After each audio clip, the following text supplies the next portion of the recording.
Bueno, y pues, día se conmemora el Día Internacional de la Niña a nivel mundial. Y de hecho, pues varias organizaciones e instituciones que velan por los derechos de la niñez se han pronunciado en relación a los abusos que muchas veces se cometen. De hecho, la UNESCO, las Naciones Unidas, se han pronunciado, igual que Save the Children, en relación a mayores oportunidades, mejores oportunidades también para estas niñas. Y de hecho, se ha hablado del trabajo infantil, las labores que inician, las labores domésticas desde muy pequeñas en casa, y de hecho pues esto es lo que también está contrarrestando la UNESCO y ha lanzado una campaña en la cual pues se trata la manera de evidenciar este problema que se origina más en las provincias de los países latinoamericanos, donde las niñas desde muy pequeñas aprenden trabajos domésticos y de hecho se va incrementando con el crecimiento de estas niñas. Hoy precisamente abordamos el tema con personalidades que velan por estos derechos. Uno de ellos es el licenciado Leonel Dubón del Refugio de la Niñez, quien se encuentra en Panamá, pero muy gustosamente ha atendido nuestra llamada desde este país centroamericano para poder compartir con nosotros en este Día Internacional de la Niña. Licenciado Dubón, buenas noches, bienvenido a TN23. Sí, muchísimas gracias a TN23 siempre por estar pendientes de temas tan importantes para el país como es el tema de la niñez. De hecho, nos encontramos en Panamá en un evento internacional donde también están autoridades guatemaltecas e instituciones del Sistema de Naciones Unidas debatiendo sobre las alternativas familiares para aquellos niños y niñas que lamentablemente permanecen institucionalizados. Hay que recordar que en el país hoy por hoy hay más de 5,000 niños en instituciones porque no tienen el cuidado parental, precisamente porque las violaciones se han dado en el ámbito familiar. Pero también estamos buscando esas alternativas de cuidado familiar que eviten que los niños crezcan en instituciones, porque al final terminan siendo violentados también sus derechos, como el derecho a la familia. Claro, licenciado Dubón, de hecho, pues grandes instituciones y organizaciones a nivel mundial se han pronunciado en el hecho de que no se celebra el Día Internacional, sino que se tiene que velar por los derechos. Este día se institucionaliza, obviamente, porque se tienen que respetar los derechos y fortalecer, de hecho, el crecimiento de estas niñas, que muchas de ellas en la provincia de Latinoamérica son sometidas a trabajos domésticos y va en incremento conforme va en crecimiento. Y esto violenta muchas veces y viola sus derechos de la niñez. Sí, efectivamente, nosotros en los últimos años hemos abordado mucho el tema de los niños y las niñas, pero hoy que se celebra el Día de la Niña tenemos que hacer un alto en el camino, también reflexionar sobre qué tipo de condiciones de desarrollo estamos generando para las niñas. Por ejemplo, en el tema de la explotación o el trabajo doméstico, como bien lo menciona usted, Guatemala tiene cifras terribles. Se habla de que podrían haber entre 25,000 y 100,000 niñas en actividades laborales que violentan sus derechos humanos. Y no tenemos que ir tan lejos. En las mismas colonias donde vivimos, en las tiendas de barrio, en las tortillerías, podemos darnos cuenta hoy por hoy que hay escenas de niñas que laboran hasta 19 horas al día, sin salario mínimo, sin educación, sin acceso a la salud, muchas de ellas inclusive alquiladas por la propia familia en una situación de esclavitud de la era moderna que realmente les veda esa posibilidad de desarrollo integral que las niñas tienen.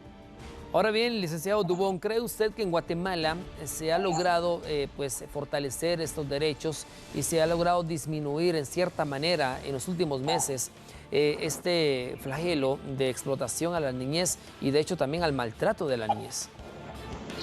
Bueno, creo que en Guatemala han habido pasos importantes, hay que reconocerlo. Y uno de los pasos más importantes es que hoy por hoy contamos con mejores normativas orientadas a la protección de las niñas, los niños y los adolescentes. Ahora, Guatemala sigue teniendo uno de los problemas que regularmente presentan la mayoría de países.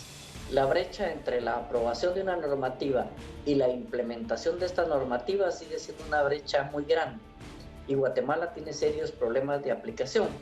Quizás los mayores problemas de aplicación de sus normativas orientadas a la protección tienen que ver con la ausencia de recursos. Hay que reconocer que los gobiernos de los últimos 25 años no han puesto en agenda principal a la niñez. En consecuencia, todas aquellas instituciones que tienen responsabilidades dentro del sistema de protección jurídico y social son instituciones que están viviendo la respuesta en trapos de cucaracha, como decimos. Por ejemplo, la PGN no tiene recursos, no tiene cómo hacer investigación y regularmente terminan actuando de manera reactiva cuando ya el problema está instalado. Guatemala tiene que transformar esas acciones en acciones concretas, invertir en educación, invertir en salud, invertir en desarrollo social.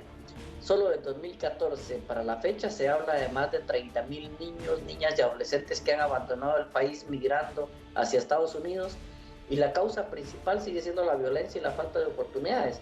Eso quiere decir que Guatemala no está cuidando su tesoro más preciado, que es la niñez, y desde ya ha comprometido el futuro del país porque realmente no está generando inversión, no está generando programas, y no tiene que ver con la buena voluntad de algunas personas en sus instituciones, porque hoy tenemos la suerte de contar con una buena secretaria de Bienestar Social, una buena subsecretaria. Sin embargo, tienen las manos amarradas muchas veces para actuar, y la misma situación vemos hoy en la Procuraduría General de la Nación, que son tantos los casos de manera reactiva que no tienen esas posibilidades de actuar preventivamente. Y aquí también tenemos que entrar a un punto importante que no podemos dejar de discutir. También la responsabilidad de las familias de proteger de manera a sus hijos e hijas. Hay que recordar que de los datos que ha reportado el Ministerio Público en los primeros 8 meses del año, 4.074 violaciones sexuales, el 90% de estas violaciones se están dando en el ámbito familiar, un 1% se están dando en el ámbito educativo, y también hay líderes religiosos involucrados en violaciones sexuales. ¿Qué quiere decir esto? Que el sistema primario, quienes estamos llamados a proteger a la niñez, no lo estamos haciendo de manera correcta. Bien, gracias, licenciado Dubón, por esta recomendación y de hecho la postura por parte del Refugio de la Niñez en relación al Día Internacional de la Niña, que se celebra a nivel mundial, y de hecho instituciones como el Refugio de la Niñez han dado a conocer también muchos avances que se ha tenido en Guatemala. Licenciado Dubón, gracias por haber atendido nuestra llamada desde Panamá en esta conmemoración del Día Internacional de la Niña. Y es que, Alejandra, son temas importantes que hay que evaluarlos. Hay avances, sí, como lo dice el licenciado Dubón, en Guatemala en relación a tratar de rescatar a niñas que han sido explotadas laboralmente, tanto en el ámbito doméstico como también en labores comerciales. Pero de hecho se ha evitado también que la niña pueda vivir como una niña. Ahí se violan muchos derechos, tanto en el hogar como también en distintos sectores. Y a eso lo que se apunta, según la Organización de Naciones Unidas y la UNESCO, pues se apunta a ello, a fortalecer los derechos de la niñez y a mermar de alguna manera esta explotación. Así es, Axel, tal como tú le indicas, pues se vetan los derechos de las niñas y lo podemos observar, tal como lo indicó el licenciado Dubón, en tiendas, en lugares en los que uno comúnmente, entonces debemos de no promover esta situación y pues también aportar en lo que podamos hacerlo para reducir los índices de trabajo en menores de edad.